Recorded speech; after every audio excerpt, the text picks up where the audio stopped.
pour les moines. Donc le gars, il gentiment me l'a dit, c'est réservé pour les moines, il faut pas que ce soit ailleurs. Donc, hop, je suis ici, je lui dis c'est bon ici, il me dit oui c'est bon. Allez. Ça va dire les amis, ça y est, je suis dans le train, 5h30, je suis pas en retard du tout, il n'y a encore personne, les gens vont arriver. Et puis c'était un peu dur ce matin, pour se réveiller. J'ai mis mon réveil à 5h pour partir à 5h30 d'hôtel. À 5h12 seulement, j'ai commencé à entendre les guiling de mon téléphone.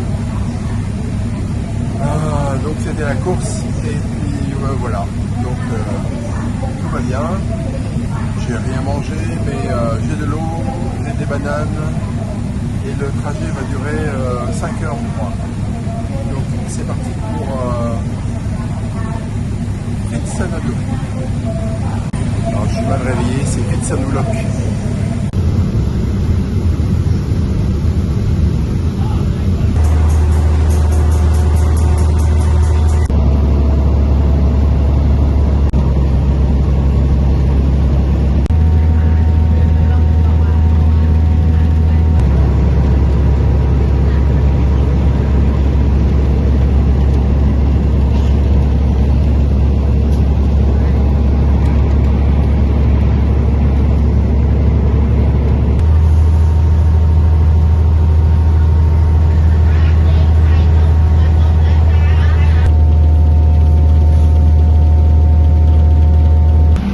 Ça y est, je suis arrivé à Phitsanulok.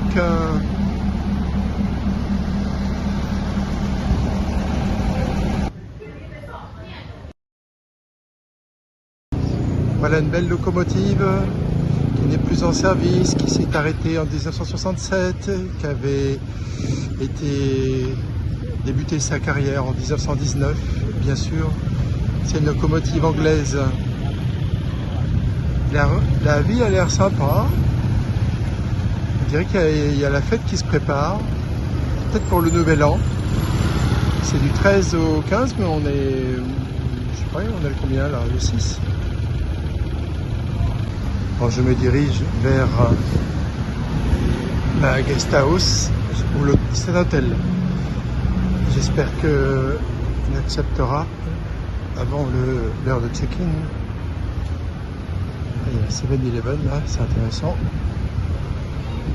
Alors les 7-Eleven, hein, c'est les fameux magasins qu'on trouve partout en Asie du Sud-Est et qui sont de vrais repères pour les Occidentaux. On s'y sent presque comme chez soi. Ville assez active. Du coup j'ai vu des tuk-tuk les mêmes qu'à Ayutthaya. Je pensais qu'à Ayutthaya ils avaient leur style de tuk-tuk, mais il y en a aussi ici. Google Maps m'indique que c'est par ici, bien que le nom de l'hôtel ne soit pas marqué extérieurement, c'est plutôt écrit en taille, mais je vais voir si c'est bien là. Thank you.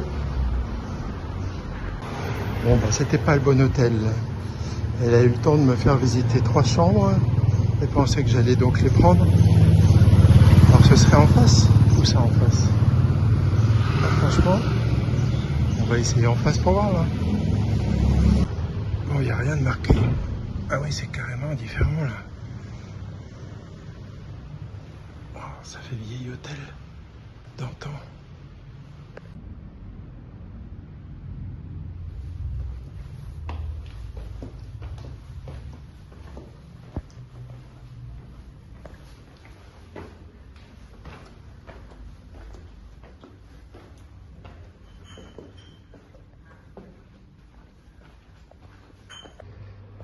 Ah bah voilà la chambre, un petit frigo, je sais pas s'il marche, la télé, waouh, oh bah c'est sympa, alors c'est sûr, hein, un peu défraîchi, mais ça a son charme, moi j'aime bien. Voilà une armoire, et puis la salle de bain, en classique, et une baignoire, alors ça c'est rare. Ça, c'était d'antan. Voilà. Alors du coup, je m'étais trompé d'hôtel et c'est bien celui d'en face, mais alors il faut le voir, il n'y a rien marqué que par rapport au nom que j'ai pris sur Booking. Et puis finalement, quand la dame elle a regardé si c'était bien le bon jour, ben non, j'avais réservé pour demain. Une erreur de ma part. Du coup, elle est très arrangeante, elle dit il n'y a pas de problème. On n'a qu'à ne pas annuler la réservation. Vous prenez la nuit cette nuit et puis on fait comme si de rien n'était. Bon, très bien, moi ça me va très bien. Hein. Voyons voir le panorama que l'on a de cette chambre. Oh, génial. La skyline de Phitsanulok. Bon, je paye 314 bahts. Donc c'est vraiment un bon prix, pas cher pour la qualité que ça propose. Bon, je viens de me reposer le temps que mon téléphone se charge. Et maintenant, allons-y à la découverte de la ville. Alors, l'endroit où je vais aller, c'est à un petit peu plus d'1 kilomètre. Mais je vais peut-être manger quelque chose parce que... C'est quoi ça? C'est original.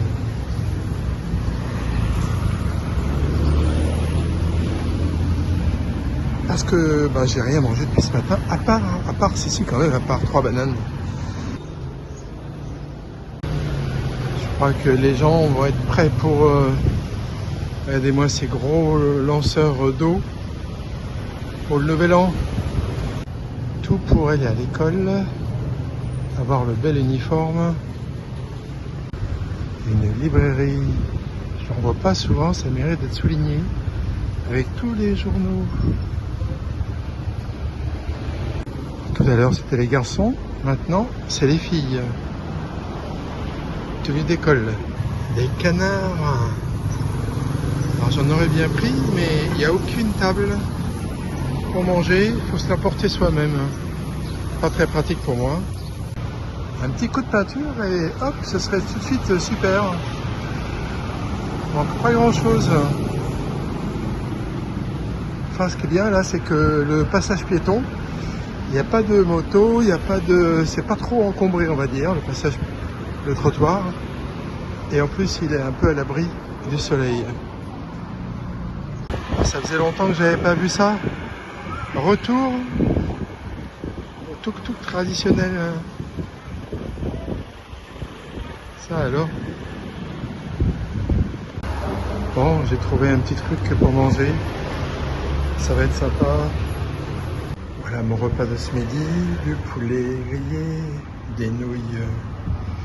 Voilà, avec un peu de sauce soja, de l'eau. J'ai appris que cette ville avait été ravagée par le feu en 1960 et que tout a été reconstruit à la va-vite. Ce qui explique l'architecture... voilà.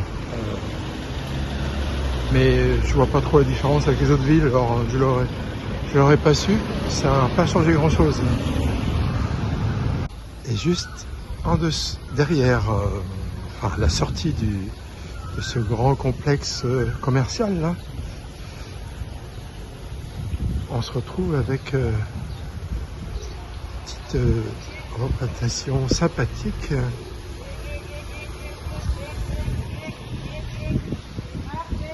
Et on arrive au fameux temple. Déjà, on arrive à ces vieilles pierres, vous avez l'habitude maintenant, qui datent de la fin du XIIe siècle. Et juste derrière, vous avez le fameux temple qu'il faut aller voir quand on est dans cette ville. Wow, je veux une pelouse comme ça pour chez moi. Elle est magnifique. Alors pour vous donner le nom, on est au Phra Sri Ratana Mahata Wora Manavirarn. Bref, je mettrai ça en dessous. À Lopburi, il y avait un temple du même nom, mais celui-ci est le plus renommé parce qu'il contient une image, enfin une représentation de Bouddha la plus belle de Thaïlande. Alors c'est très touristique. Beaucoup de locaux viennent admirer ce Bouddha. Et en plus, on est dimanche. Alors, il faut laisser ses chaussures à l'entrée, comme d'habitude.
Les moines sont là pour délivrer des prières selon la volonté des gens et leur sous-souffle.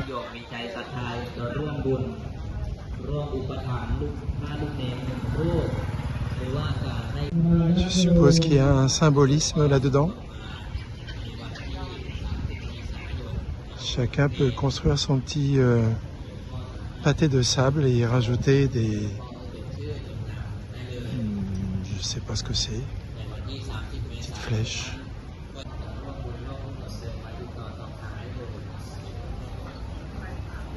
Et ici, c'est l'endroit où on peut y mettre de l'encens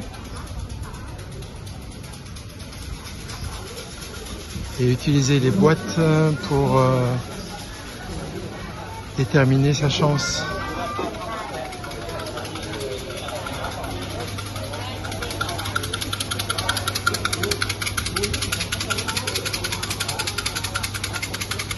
Quand il y en a un qui sort, c'est pour regarder les messages qui est marqué dessous.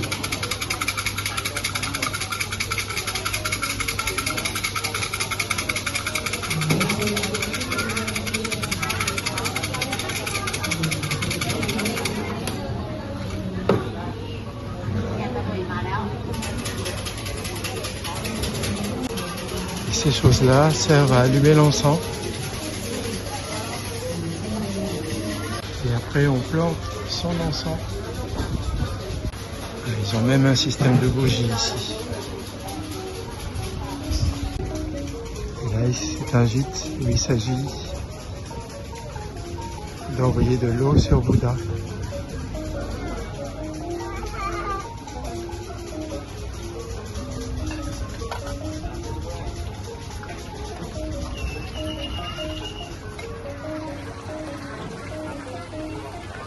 Et le temple se situe juste à côté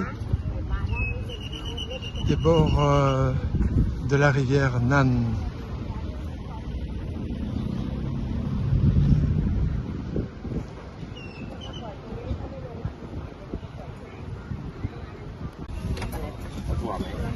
Petite glace, ça va être sympa ça. Voilà ma glace, j'ai pris parfum Tahiti, coconut et le violet. Ah ça y est, j'ai oublié le nom. Ah zut. Il y a deux festivals dans cette ville qui sont au sujet de cette rivière Nan. Le premier, c'est Loy Krathong. C'est un moment donné où les gens viennent déposer des lanternes lumineuses pour honorer les esprits de l'eau. Et puis un autre festival en octobre ou novembre. Ici, on voit les gradins, les gens qui peuvent s'asseoir et regarder. Ce sont des batailles de bateaux dragon. Donc ça doit être impressionnant. Ils ont fait une belle promenade le long de la rivière Nan. Ça fait un bon kilomètre déjà que je la parcours et c'est très sympa. Il y a des lumières partout, la nuit ça doit être magnifique.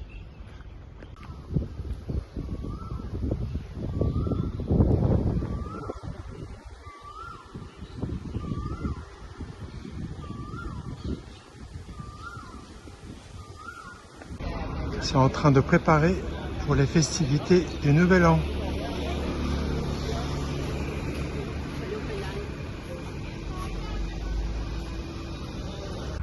Ça va être quelque chose avec tous les stands. On est quand même en... Je sais pas, il reste 8 jours, non? Ça va être grandiose.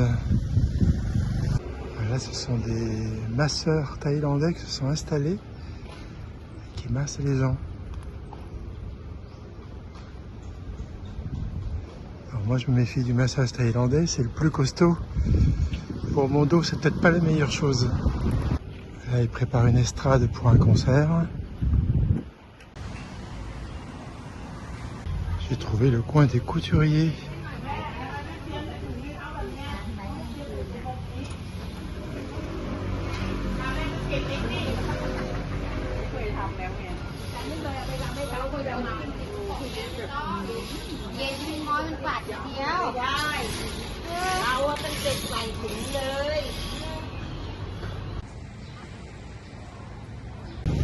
La tour de l'horloge qui symbolise le centre de la ville, classique en Thaïlande.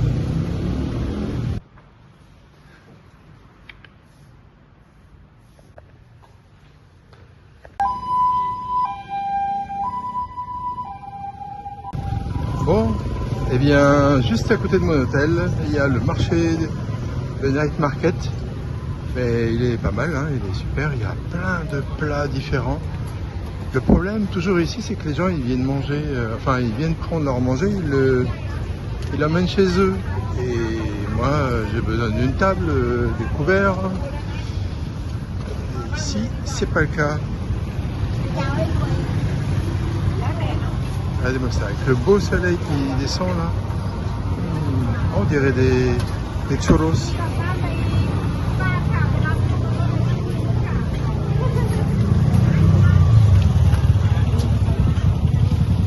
Voilà, tout est à emporter.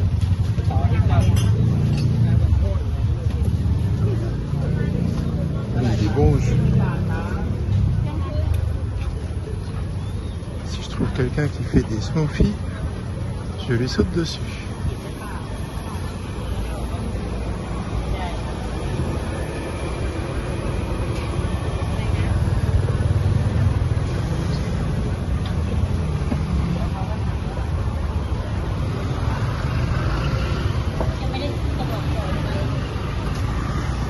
sympa le poisson là. Ça, je sais pas ce que c'est, ça m'a l'air très bien. Voilà mon dîner, j'espère que mon estomac va apprécier parce que demain j'ai 6 heures de bus. Donc comme ce matin, enfin cet après-midi, j'ai dû retourner à l'hôtel parce que voilà, il fallait que j'y aille. Eh bien, on va voir. En fait, je sais pas ce que c'est, j'ai vu un monsieur à côté de la table qui prenait ça, j'ai dit à la dame la même chose. Hop, elle me l'a apporté peu de temps après. Il y a du bœuf. Ça, c'est pas des nouilles, hein. C'est dur quand c'est pas dans le liquide, là, dans le jus. Il y a des sortes d'épinards, des légumes variés, non. Et une sauce, ça baigne dedans. Bon. Donc, je me suis trouvé un petit coin pour pouvoir manger, enfin. Il y avait des tables. J'ai pas fait difficile, j'ai pris ce que la dame elle avait et c'est pas mauvais. Et je vois tous les gens qui font leur marché. Je me suis acheté ça dans un stand, ça a l'air sympa, c'est une sorte de samosa, mais celui-là c'était à la haricot, qui est un peu sucré. Et ça, bah, je sais pas, surprise, hein. Je vais tester. Lui, ça fait vraiment samosa. Je me suis pris un petit smoothie à la fraise et je vais le savourer dans un environnement que je connais bien. Fin de cette 67e journée avec ce marché où il y avait de la nourriture. Je pense, pour moi, que c'était le plus beau marché, en tout cas avec la plus grande variété de nourriture que j'ai pu trouver sur un marché de nuit. Elle était... Vraiment, on avait envie de tout manger. Le problème, c'est qu'on ne peut pas s'asseoir. Tout est remporté. Sinon, ce matin, bah, c'était réveillé très tôt. Je l'ai ressenti dans la journée. La fatigue a été... Avec la chaleur, ça n'a pas été aussi simple que tous les autres jours. La chaleur ne me dérange pas en général. Et la petite sieste m'a fait du bien. Demain, je me dirige vers une autre destination qui est plutôt un peu dans le nord-est, dans l'Isan de la Thaïlande. Pour ça, j'avais le choix entre aller en train, mais ça faisait 11 heures parce qu'il fallait changer de train à un endroit, ou alors prendre un bus et j'y allais en 6 heures. C'est ce que j'ai choisi. Pour une fois, j'ai choisi une appli que j'ai jamais encore utilisée, ça s'appelle One2Go. J'ai pris le billet en ligne, on verra. La station de bus est pas tout près d'ici, donc il faudra à mon avis que j'y aille avec un transport depuis le centre-ville jusqu'à la station de bus. Et puis après, bah, voilà, ce sera une journée de transport essentiellement, parce que je crois que l'arrivée est prévue à 22h30. Je pars vers 15h30, 16h. Donc, il n'y aura pas grand-chose comme vidéo, ça va vous faire des vacances. Bon allez, à demain pour de nouvelles aventures.